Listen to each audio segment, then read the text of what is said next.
Let's move on to discuss the topic of activity.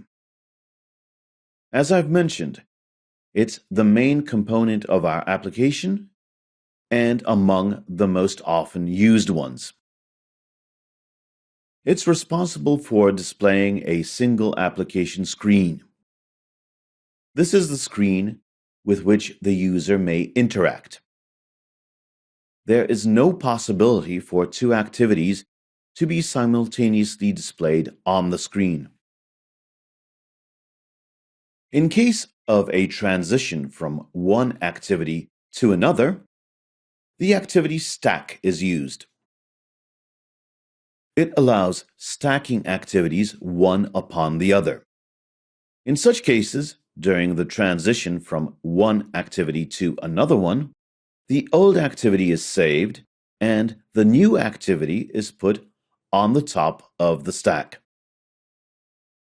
The moment we want to return, the new activity is removed from the top of the stack and we return to the saved state. Thanks to this, we are able to navigate the history of our activities.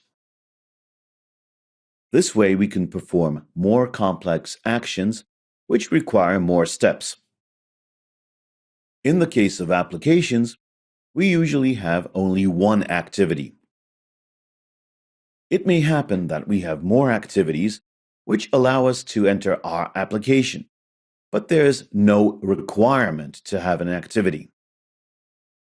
As I've already mentioned, there may be applications without a user interface.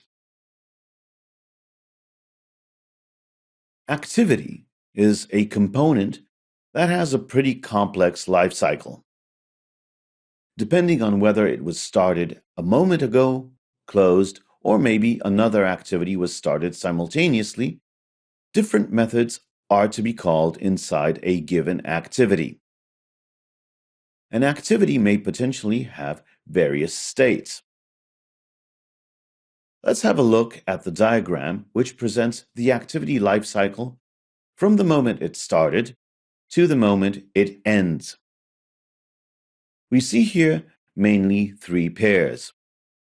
These are onCreate, onDestroy, onStart, onStop, and onResume, onPause. Three main pairs which create certain closed loops of the life cycle.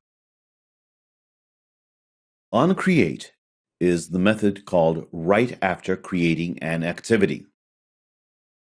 The object of this method is to prepare a given activity for further work.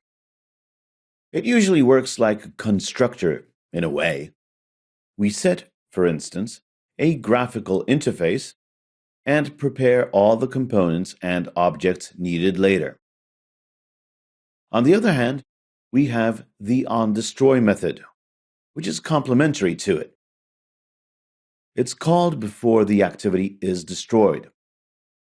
Here, the items made on onCreate are most often reversed, unless these are components managed by us. If we have, for instance, a connection with a database open in onCreate, we want to close it in onDestroy.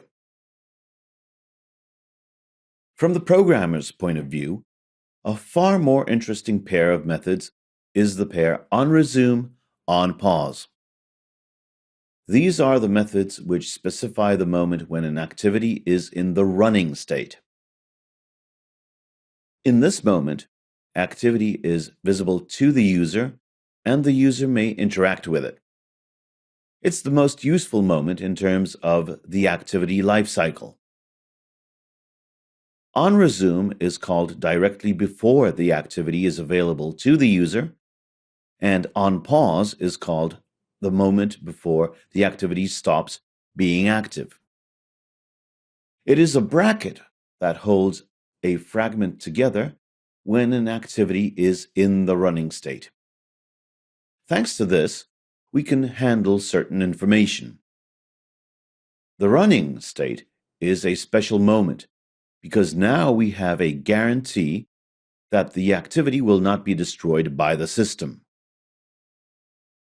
The moment when the activity is called with the use of the on-pause method and goes into a pause state, if there is an activity with a higher priority, it may turn out that the system will destroy the object of our activity because it considers it unnecessary. After calling on pause, we no longer have the guarantee that our object will exist.